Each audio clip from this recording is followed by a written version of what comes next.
जय सियाराम. मी पूनम आणि पूनम ब्लॉगमध्ये तुमचं खूप स्वागत करत आहे. माझा पहिला धोंडा आहे माझ्या आत्याबरोबर, माझ्या बहिणीबरोबर आणि माझी वहिनी म्हणजे माझ्या छोट्या आत्याची मुलगी यांच्याबरोबर आमच्या वडिलांनी खूप छान असं मोठं धोंडं जेवण ठेवलेलं होतं सगळ्या जावयांसाठी आणि त्यांच्याही दाजींसाठी, म्हणजे की बहिणींच्या नवऱ्यांसाठी. बहिणी सगळे धोंडे जेवणाला आलेले आहेत आणि ही ना माझी लाल साडीवाली एक छोटी सगळ्यात आत्या आहे आणि तिच्या शेजारी बसलेली हिरव्या कलरच्या साडीवाली ती माझ्या आत्याची मुलगी आहे. ती मामाच्या गावातच म्हणजे की माझ्या माहेरी आणि माझ्या आत्याच्या माहेरी दिली आहे.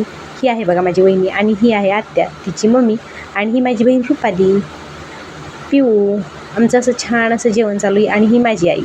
छान असं धोंडं केलेलं होतं. मी येण्यापूर्वी सगळा स्वयंपाक ही बनवलेला होता आणि ही माझी सर्वात मोठी आत्या जी की माझ्याच गावात दिलेली आहे. आणि आमचं छान असं रस पोळी, छान अशी आमटी केलेली होती, पुरणपोळी आणि धोंडे पण केलेले होते, कुरवडी पापड. खूप सुंदर असं जेवण झालं. आता माझ्या वहिनीचं गाव म्हणजे की सासर ही ती इथंच असल्यामुळे तिची ना ओटी भरायची होती, कारण तिच्या मुली सुट्टीला आलेल्या आहेत. सारखं त्यांचं फोन यायला लागली म्हणून माझ्या आईनं ना ओटी भरली आणि तिला ही साडी नेसवली.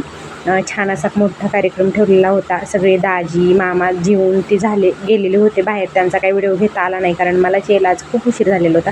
मला घरी म्हणजे गावात पोहोचेपर्यंत 3 वाजलेले होते. आम्ही मग परत जेवण वगैरे केले आणि आईनं छान असं आहेर चढवायचं काम चालू आहे. आता तिच्या मिस्टरांसाठी कपडे काही घेतलेले नाहीत पण त्यांच्यासाठी ना टावेल गमजाती घेतलेला होता आणि आम्ही चाललो शेतात. आता बरेच दिवस माहेरला आलेले नव्हते त्यामुळं ना म्हणलं चला शेतातून एक फेरफटका मारून यावं. इकडं दाजीनी आम्हाला घेऊन गेलेत, म्हणजे माझी रुपाली आहे ना ते मिस्टर आहेत ते. आणि पहिलं तर आलं हे कोंबड्या आहेत ना खूप मोठ्या पुराच्या पाण्यातनं वाचलेल्या आहेत.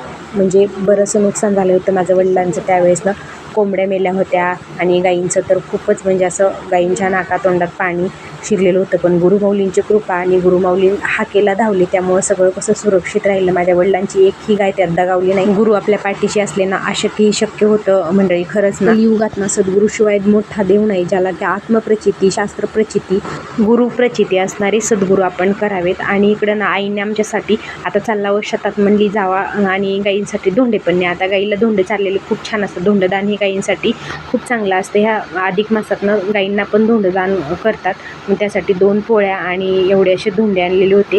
आधीनं तिला ओरडायला लागली आम्हाला बघितल्याबरोबर. आता हिला म्हणलं ताण लागली का काय झाले काहीच कळना. आणि माझ्या वडिलांना ही गाय भेटलेली आहे बघा, ही गीर गाय आहे. आता पुराच्या पाण्यातून नुकसान झालेलं होतं त्यामुळे ही गाईचा फॉर्म भरला होता. इकडं ना जनावरांसाठी शेड खूप मोठं मारलेलं होतं. आता पाण्याची इथं काही टाकी भरून ठेवलेली नव्हती त्यामुळे जरा थोडंसं लांबून पाणी आणावं लागत होतं. पाठीमागून जी पत्रे दिसतात ना हे माझ्या चुलतेचं शेड आहे आणि त्यांच्याच गोट्यासमोर खूप अशी मोठी टाकी आहे. त्या टाकीतलं बहिणीने माझ्या पाणी आणलं. चल म्हणलं आता पाणी दाखव. ही ओरडायला लागली, तिलाही वाटलं तहान लागलेली असेल म्हणून आम्ही तिला ना माझ्या बहिणीने पाणी दाखवलं. तर दाजी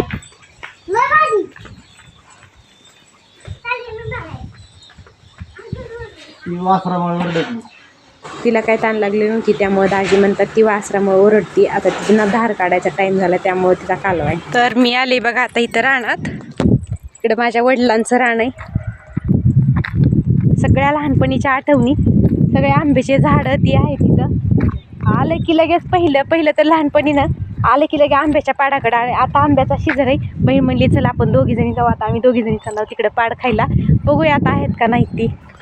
आणि इकडं आहे बघा नदी. मी मध्ये एक व्हिडिओ बनवला होता की माझे वडील म्हणजे इथं कोटा आहे त्यांचा आणि तिथंच अडकलेले होते. आणि नदी तर भरपूर सारी लांब आहे बघा. जास्त दाट झाडं दिसतात ना त्याच्याही पलीकड नदी. तितक्या लांबून इथपर्यंत पाणी आलं होतं पुराचं. त्यावेळेस मी मोठा ब्लॉग टाकलेला आहे, ती तुम्ही बघितलाच असेल आणि नसला बघितला तर आपल्या चॅनलवर आहे. चला मग आंब्याच्या झाडाखाली. ही माझी बहीण आहे. आज आमचा छान मस्त एन्जॉय चालू आहे बघा मंडळी. खूप दिवसातनं आमची अशी एकत्रित येण्याची योग आलाय म्हणायचं गुरुमाऊलींच्या कृपेनं. आपली माऊली असा योग सारखं सारखं यायला पाहिजे ही मी माऊलींच्या कृपेनं. चला पाडा आहेतच मंडळी. अशा आमच्याकडं आंबरा आहेत बघा, ठिकाणी अशा आंबरा आहेत. आमची तर खूप मोठी इथं होती परंतु आता ही सगळी सामायिक असल्यामुळं सगळी तोडून टाकलेली. आता रानं एकदम बघा रिकामी इथं. आणि ही आमचीच आहे, आमच्या चुलतीची अशी नारळ्या परत काही गती आणखी शेंद्र्या केळ्या अशा आंब्याची नावं असायची. तीच आंबे आज आम्ही बघायला आलेलो. आता उन्हाळा चालू आहे त्याच्यामुळं रानाची नांगरट ही करून टाकलेली, सगळीकडे काळी रानं दिसतात. कुठं कुठं हिरवं, ज्याला काय पाणी त्यानं तिकडं ऊस ही लावलेली इथं सोलर पाट्या लावून त्याची पाण्याची व्यवस्था आहे, त्यांचं सगळं हे आहे. आणि ही बघा आंबे,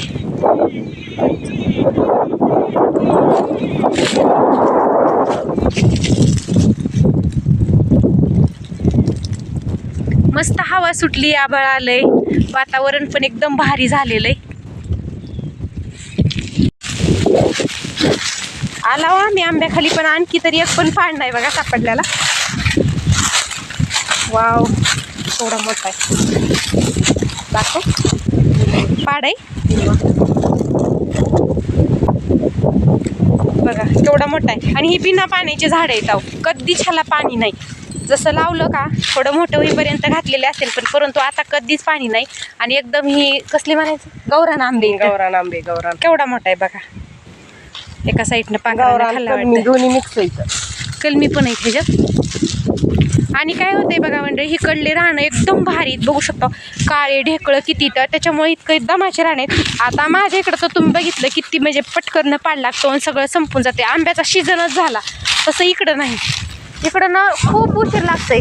आता जूनची सुरुवात म्हणजे जून निघायला इकडं पाड लागायला चालू होतं आंब्याला. आणि अगदी पावसाळा बरं चांगलं जुलैपर्यंत, का गं जुलैपर्यंत, जुलैच्या एंडपर्यंत इकडं आंबे पिकलेले असतात, म्हणजे पिकलेले राहतात.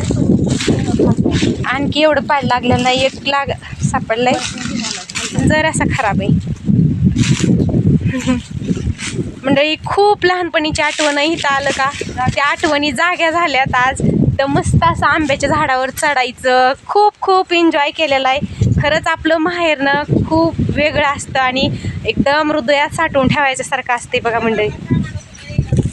आणि तुम्ही तर पाहिलेच माझ्या ब्लॉगमध्ये बरंचसं माझ्या मागं गाईंचं शेतातलं, त्याच्यामुळे मला खूप खूप दिवस येणं होत नाही.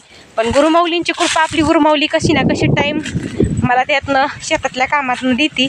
आणि मी आज आलेले मंडळी फायनली माझ्या गावात. फायनली पाड सापडला म्हणती माझी बहीण रुपाली.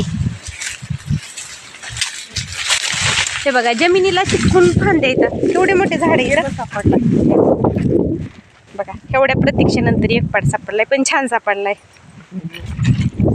तर ह्या साईडनं भरपूर आंबे येतं, बघू शकताय. बुडती शेंडा सगळं आंब्यानं गच्च भरलंय. हे बघा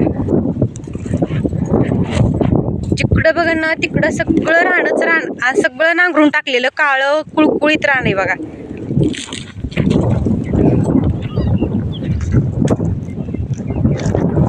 गोड आहे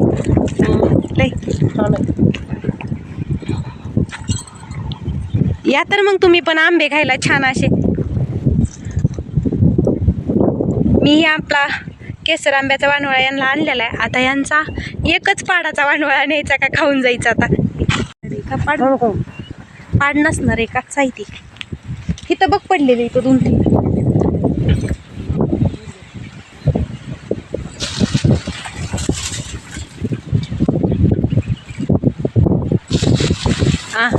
कच्चा आहे म्हणून पडलेला नाही बघ, ती चांगली हवा सुटली.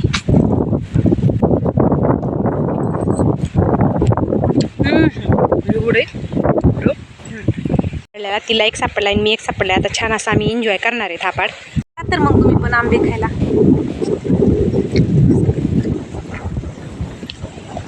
एकाला दुसरी बहीण असली का मंडळी खूप सारं एकमेकीच्या मनातलं सांगणं, एकमेकीला जीव लावणं. बहिणीशिवाय खरंच मजा नाही, माया नाही आणि मजा पण नाही. तुझं माझं मैत्रिणीसारखं, मैत्रिणीपेक्षा म्हणजे भारी नातं, मैत्रिणीपेक्षाही मी तर म्हणेन मायलिकी सारखं. मायलिकी सारखं. मोठी बहीण बारकी बहीण मायलिकी. मोठी बहीण आईप्रमाणेच म्हणायचं. या मग आंबे खायला. आकार ह्याला असा कसा आकार म्हणता येईल रुपाली? ह्याला सेप सारखा आहे बघा आकार. ह्याचा सेप सारखाच आहे, लंबुळा पण नाही आणि गोल पण गोल पण म्हणजे गोल मध्येच आहे, गोलच आहे, गोलच वाट आहे ह्याचा बरं का थोडक्यात. आता ह्याला पाड लागले नाही, आपण तोडणं योग्य नाही मला वाटायचं. ही किती पिवळा झालेला हाताला लांब आणि चिकपण येत नाही. चिकपण आला. अशा आकाराचा आंबा आहे बघा, किती छान आहे. आणि साईज पण मीडियम आहे, जास्त काही मोठी नाही, खूप छान आहे. मस्त एन्जॉय चालू आहे आमचा. या मग तुम्ही पण आंबे खायला. मी आता 2-4 वेळा बोलवलंय तुम्ही पण या मग. हा आहे पार्ट 1 आणि पार्ट 2 बघायला विसरू नका. व्हिडिओ आवडल्यास लाईक शेअर सबस्क्राईब